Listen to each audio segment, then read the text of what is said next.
Faut-il vraiment terminer un chapitre de notre vie afin d'écrire une nouvelle page dans le grand livre de la vie? À la lecture de ce titre, certains se demanderont, c'est une question ou une simple affirmation? Bonne question ou bonne réflexion, c'est selon.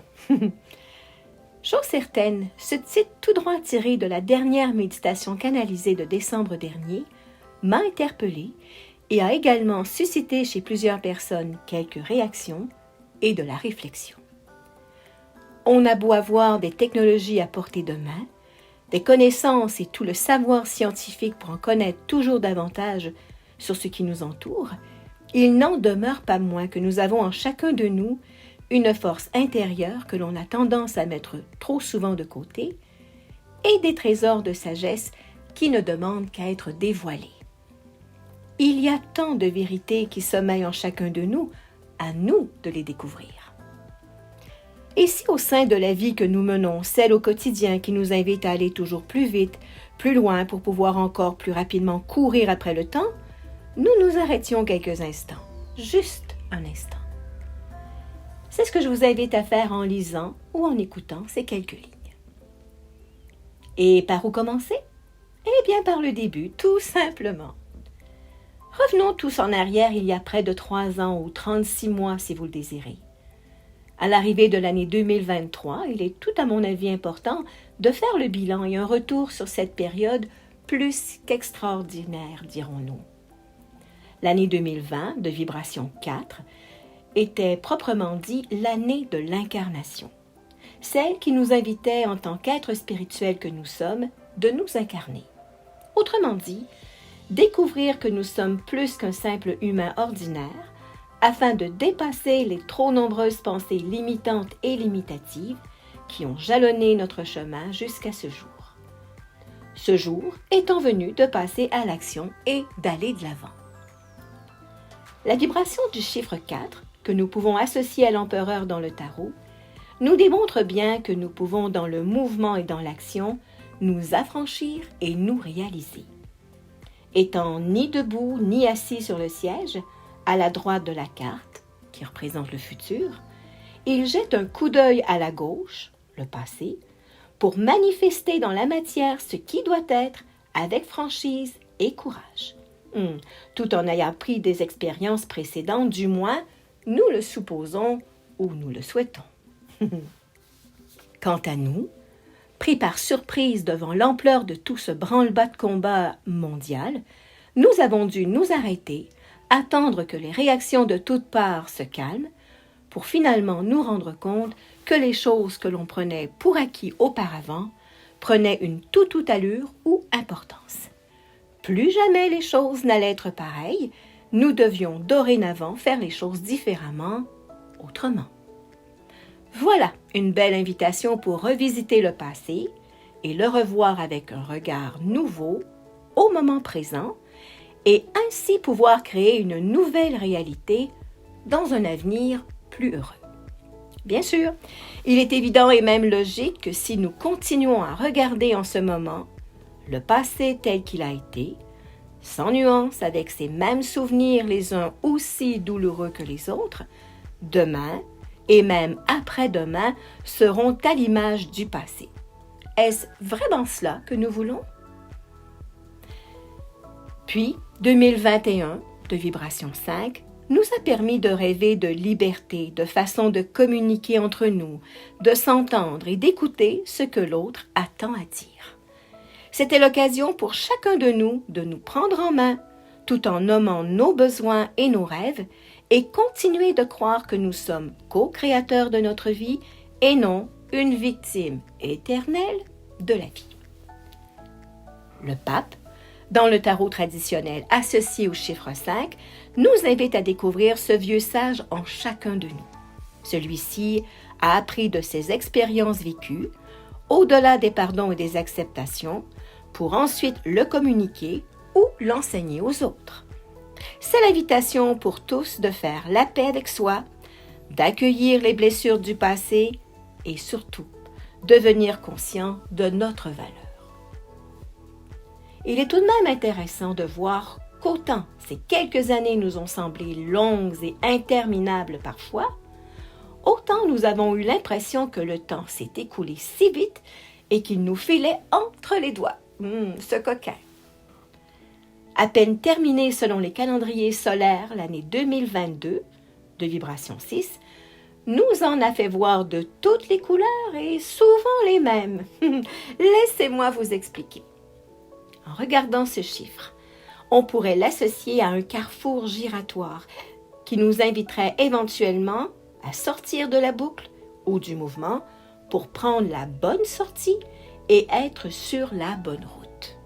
C'est donc dire que nous pourrions observer que plusieurs situations ont pu se répéter et au fil des années et mine de rien, nous donner l'impression que cela fait littéralement partie de notre vie, tant au niveau personnel, familial, voire même mondial. Sans cesse ou trop souvent, des personnes ou des événements reviennent ou sont revenus dans notre vie, répétant les mêmes expériences, nous faisant agir ou réagir de la même façon. C'est comme le jour de la marmotte. Le jour de la marmotte est un film américain créé en 1993 dont le principal personnage joué par le comédien Bill Murray constate que tout se produit exactement comme la veille et réalise qu'il est même condamné à revivre indéfiniment la même journée, celle du 2 février. Le 2 février est également la fête de la Chandeleur, qui nous invite à allumer une petite flamme et faire sauter la crêpe en plein cœur de l'hiver afin de célébrer la vie. Dans les faits, lorsque l'on scrute attentivement les carrefours giratoires chez nous au Québec, ils tournent tous vers la gauche, comme si on tournait et retournait dans ou vers le passé. Puis, si nous ne sommes pas attentifs aux indications des panneaux, nous pouvons continuer à tourner en rond, manquant la sortie à chaque tournant et possiblement perdant un peu beaucoup notre patience pour éventuellement prendre n'importe quelle sortie, tannée ou fatiguée si vous préférez, que nous sommes de tourner en rond et de vivre les mêmes expériences. Vous vous reconnaissez un petit peu peut-être? Dans cet excès d'émotion, voire même de peur de se tromper ou de ne pas être sur le bon chemin, nous pourrions facilement nous retrouver vers une destination ailleurs que celle que nous avions choisi initialement de nous diriger. On peut alors facilement faire le parallèle à la route que nous empruntons sur notre chemin de vie personnel à chacun et avoir vraiment l'impression à l'intérieur de nous parfois que nous n'avons pas fait les bons choix. Encore mieux, que nous n'avons pas été attentifs aux signaux que la vie nous envoyait et qu'il est même trop tard pour reprendre la route et librement aller là où nous souhaitions tant aller. C'est là que vous avez tort. En vous arrêtant quelques instants et en garant votre véhicule ou votre façon de mener votre vie symboliquement sur le bord de la route, vous pourriez regarder attentivement les choix que vous avez faits, les actions qui ont été menées et découvrir quelle sortie vous souhaitez prendre maintenant, dans le moment présent. Le passé est hier. Le futur est à venir. Le présent est aujourd'hui, en cet instant. L'amoureux dans le tarot, ou le nombre 6, nous fait découvrir un jeune homme, l'action, debout au centre de la carte, les deux mains sur les épaules, une façon de se recueillir ou de reprendre son pouvoir, les yeux fermés. Il se doit d'être à l'écoute de ce qu'il voit ou entend à l'intérieur de lui, sans toutefois se laisser influencer par ce qui se déroule autour de lui.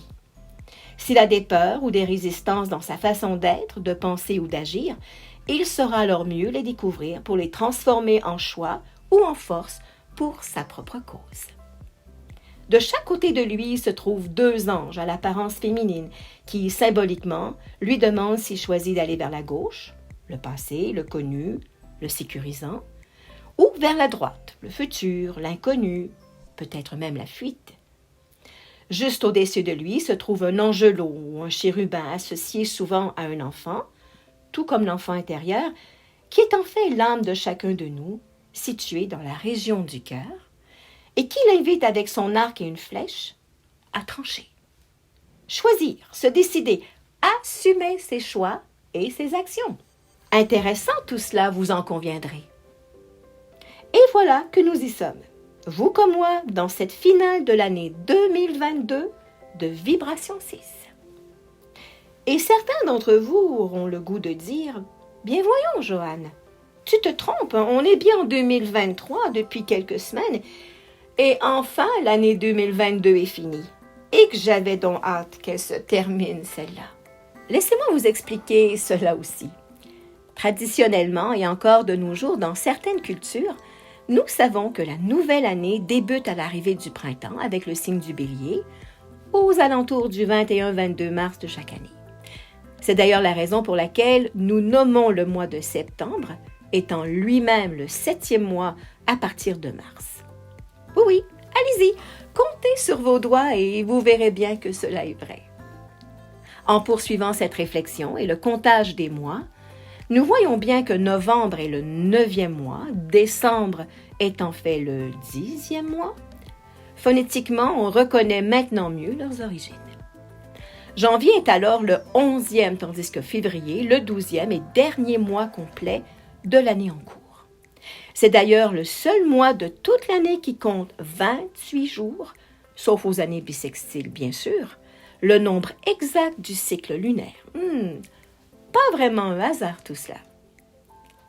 Nous comprenons bien donc l'enjeu de janvier qui, comme le chiffre 11, nous invite à nous enligner bien sagement entre les deux lignes de notre voie.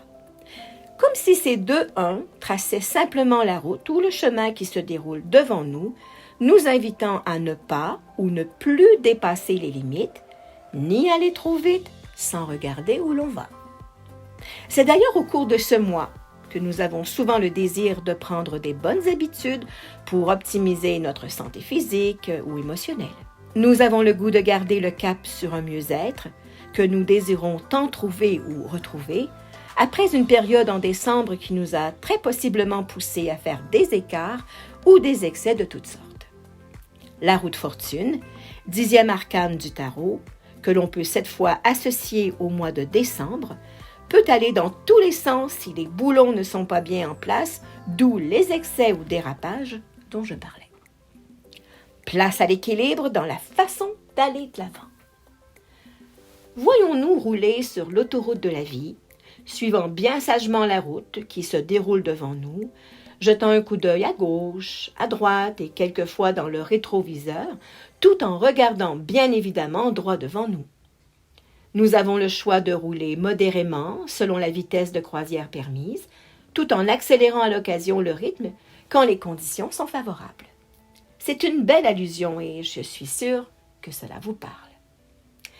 Les quelques semaines à venir nous invitent donc à passer à la loupe tous les choix que nous avons faits ou pas faits jusqu'à ce jour, ainsi que les situations vécues qui se répètent ou tendent à refaire surface une fois de temps en temps ou trop souvent. Avouons qu'il serait bien temps de les laisser sortir de notre vie. Notre regard fait face au passé et à l'avenir en s'inspirant des 4 domaines de notre vie. Amour, santé, travail ou activité et abondance matérielle ou l'abondance dans la matière.